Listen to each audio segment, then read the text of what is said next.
With the gusto and verve, the only thing holding us back is ourselves and possible perception of obstacles. Our attitude, outlook, willingness, and perseverance, persistence, and resilience are critical. There are a sacred knowing deep within us, as always supports and guides us, combined of courage, tenacity, and keen inner listening. This innate knowing will deliver us from and through anything. As we work in partnership with Spirit, all things are truly possible, especially the seemingly impossible. So our theme for this month is peace. I don't have a write-up on it, sorry, so we're not gonna skip that today. And then just help me welcome our very own Reverend Tammy Amand. And she's doing Imagine Peace, the Peace Perspective.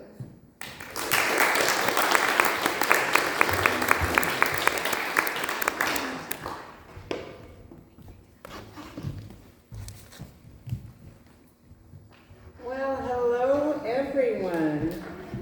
Hello. So delightful to be here, so delightful. Wow, look at this room. You are gorgeous, all of you. I just love this place. Okay, I need to make this a little bit higher for myself. There we go. All right.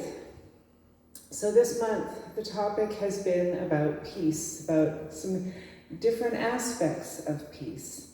And today, what we're going to talk about is a little bit more global aspect of imagining peace, not just for ourselves, but for the world. Now, I don't know about you, but I've had some not so peaceful thoughts. I mean, perhaps most of you are a little bit more spiritually evolved than I am, but I know that there have been some moments, especially in the last few weeks, where I have not at all been at peace. And so I just want to tell you that I'm not really talking to any of you in this talk. I'm talking to myself, because this has been a real practice for me to come back and come back and come back, as we always do.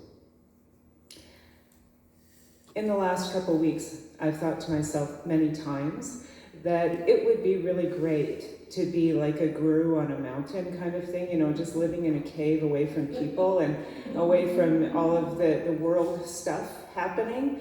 I'm sure I could be so much more peaceful then, right? Right. Well, Virginia Woolf kind of smacked me upside the head the other day when I was looking at my Insight Timer app, and her quote, "You cannot find peace by avoiding life."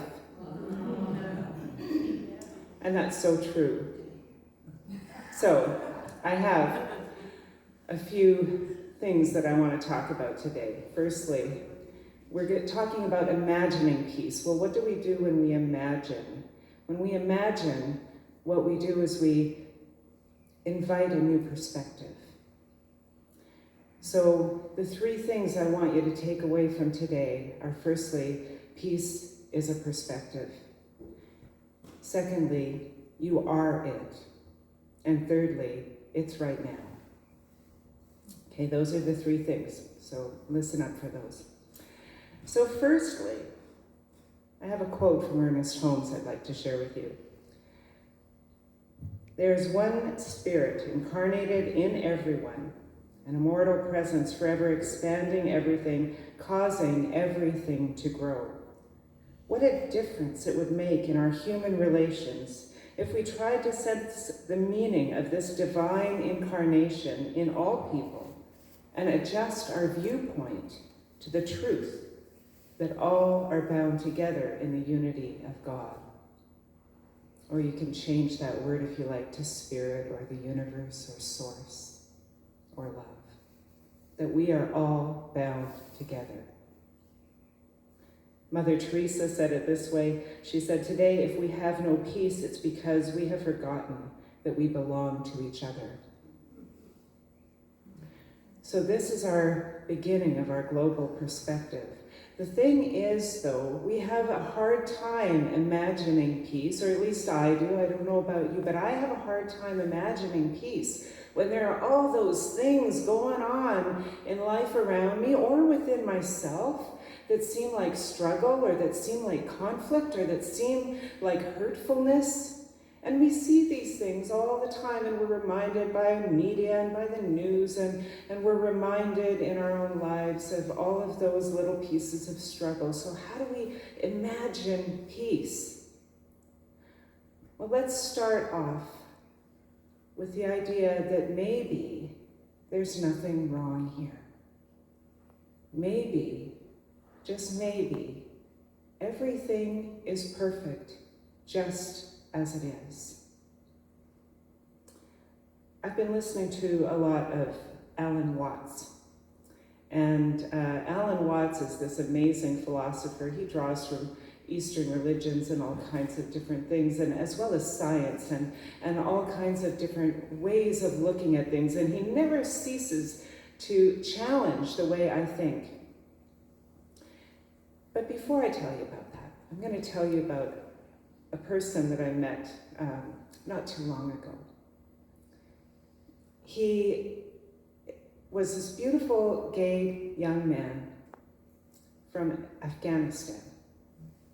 And the reason why he's here is because he was found out by the Taliban. And thankfully, there's a beautiful international organization that connected with him and whisked him away in the middle of the night without anything but his passport. And he made it here. And now he lives a different life. In our human minds, it's so easy for us to make judgments. We do this all the time. This is part of our mental makeup, where we assign good or bad to all manner of situations and people, and all manner of life around us, that we look at things in a binary kind of black and white sort of way. And what I have learned in myself is that I can no longer do that and be at peace. There's a beautiful book that I read, and I guided a book study on it, and I'm so grateful, so challenging, this book, but it challenges us to look at every single thing in our lives differently. And if you want to be really, really deeply challenged, I suggest this book, highly recommend it. It's called The More Beautiful World Our Hearts Know Is Possible, and it's by Charles Eisenstein. Now, Charles Eisenstein has this one amazing line towards the beginning of the book.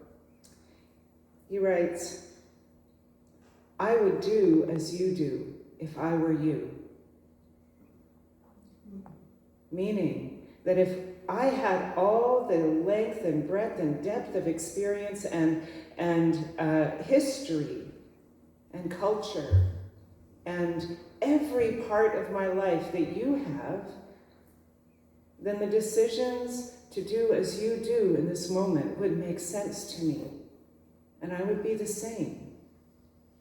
So how can I hold judgment against anyone or any situation? This is a deeply challenging idea, and it has continued to deeply challenge me as I carry this in my life. So I am sitting across from this young man, and I'm thinking, part of me just wants to rail against the system of life that this poor young man had to go through. But instead of doing that, I just simply gave thanks that he is where he is now. And I have to trust that there's an unfoldment of good within that. So now I'm going to get back to Alan Watts. See, Alan Watts talks about that really we can't know in our level of consciousness as human beings the big picture, the whole picture of what is unfolding. We are like single itty-bitty cells or molecules or atoms within a body. And he said, if you resided as one of those tiny little atoms or molecules within the digestive tract of a human being, you would see a war going on all the time. And if you were the sort of molecule that chose to take sides in that, you would likely want to identify with one side or the other and see one side as being right or the other side as being wrong. But if you come to the perspective of the whole body, that war is necessary for the health and wellness and growth of the body. It's required for the unfoldment of good. So, what if you could imagine? What if you could simply imagine that everything is always unfolding for a higher peace? What if you could trust that all is well despite what it looks like? That's my first challenge for you. It's my first challenge for me. Now, it's not always easy to do that, to sort of know that everything is always unfolding for my peace. And, I used to always say, I've sort of been checking myself in this lately, but I used to always say, oh, this is just what it looks like on the way to awesome.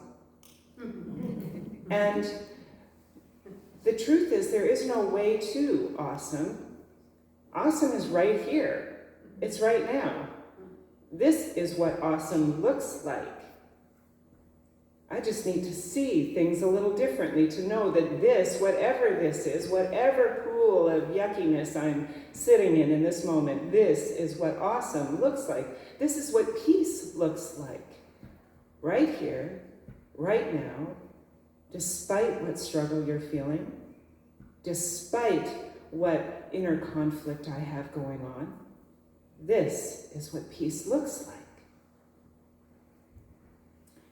So again, from Alan Watts, he talks a lot about the ocean, and I mean, this is a spiritual teaching that many teachers, many wise people have given us. So imagine for a moment that you are a drop of water from the ocean. 1 minute you are being violently tossed around at the surface of a wave. The next moment you are deep in the depths, in the midst of just quiet and peace. And then you're being swept along in a current on some adventure. Every single moment of that, you are the water. Every single moment of that, you are the ocean. And the ocean is peace. So no matter what circumstance is, you are it. You are the peace that is life. You are the peace that is in unfoldment in this moment. You are not separate from it. You can never be separate from it. And in fact, you can never be separate from all of those other people and all of those other beings and all of the other awakening of life that is happening around you. You cannot be separate from it because it is only one thing. This is why we belong to one another. This is why we know, as Ernest Holmes said, that we are that one spirit incarnating in everything. Ernest Holmes defines peace as the divine reality. That's what we are. We are the divine reality unfolding. So, peace is a perspective. We can change our perspective by moving to a higher view. Peace is who we are. You are it. Okay, so now the last one. Peace is only truly experienced in this moment. And again, this is not something that is new to any of us. We all have practiced meditation, I'm sure, or have gone inward in prayer and contemplation. We know that when we go to the moment, that we are no longer looking at the past, we're no longer looking at the future. If we're in the past, we're likely in grief or regret or wistfulness, wanting to go back. If we're looking in the future, we're sometimes in anxiety, or we are in attachment to what the future looks like, or we are in a struggle to get there. When we come back to this moment, everything is perfect right here, right now. When we come back to this moment, all there is the breath. All there is peace. And the practical part of this, now you may, because we think about, well, okay, if I'm just sitting here in peace doing my meditation, we're just in this moment, then we're not doing anything. We're not making a better way in the world. We're not helping anybody. But the fact is, when we are so deeply in the past or so deeply in the future, we don't have access to the inspiration that we are in this moment. We don't have access to that divine wisdom that wells up within us as we simply allow ourselves to sit and be quiet and hear our inner divine voice.